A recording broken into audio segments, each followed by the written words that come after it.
Hi, I am Lynn Locher. I'm an IT apprentice at SFS and currently in my third year of training.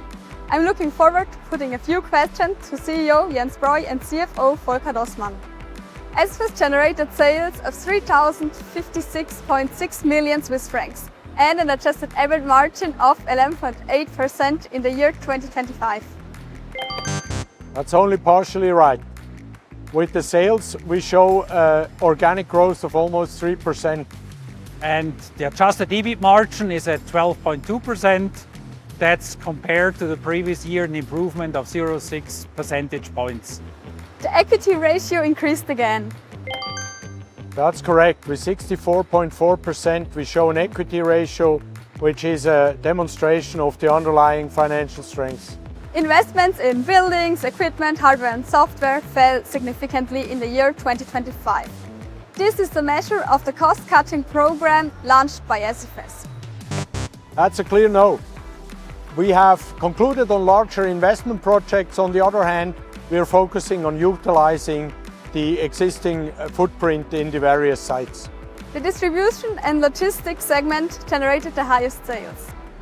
That's an absolute yes.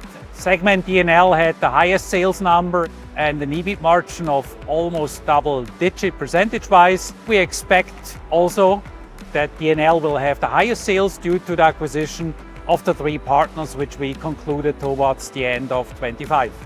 The fastening systems segment is the most profitable of all three segments. That's a clear no. The highest profitability we have in the segment engineered components in terms of EBIT percentage adjusted for the year 2025. Also, that's owed to the business model in engineered components, which needs a higher amount of investments. We acquired one company in the FS segment in 2025.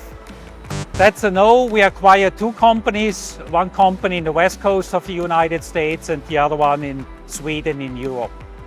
The good result in the EC segment is mainly due to the electronics division.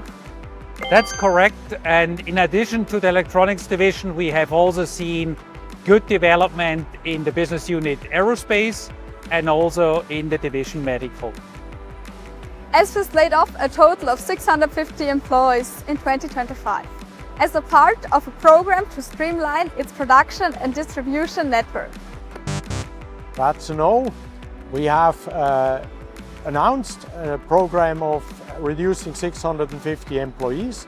We have sold off, for instance, the company Alchemet.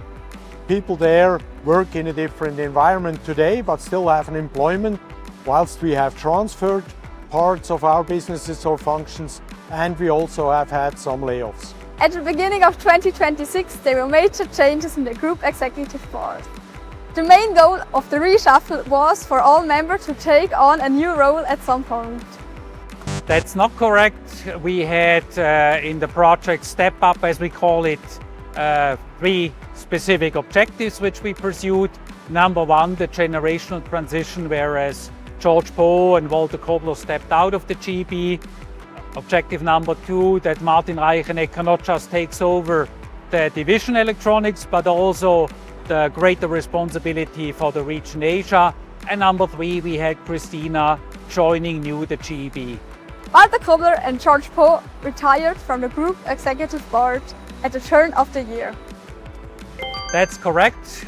Both of them joined the GB in 2014, and Jens Breu is retiring from SFS after 30 years with the organization, and Volker after 38 years with the organization by end of 2026. The region Asia is a new responsibility area in the group executive board. This is correct. New, we have a region Asia responsibility within the GB. This due to the fact that we have the highest growth opportunities in the region Asia, also due to the current geopolitical developments, and Martin is taking care of it. Our number of accidents is too high. That's correct, because every accident is one too much. Still, we made some progress.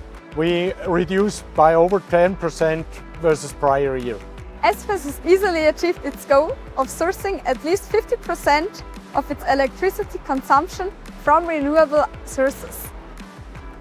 That's correct. That's correct. It's over 80%. Over 80%. we overachieved our target with that. So Lynn, you ask us so many questions. Maybe could you come and join us here on stage? So first off, thank you for asking us those questions, and we have a question for you. Okay. How was it? Did you like it? You know? Yes, I like it. It was really funny, but there were some words really hard to pronounce. Thank you very much. You're welcome.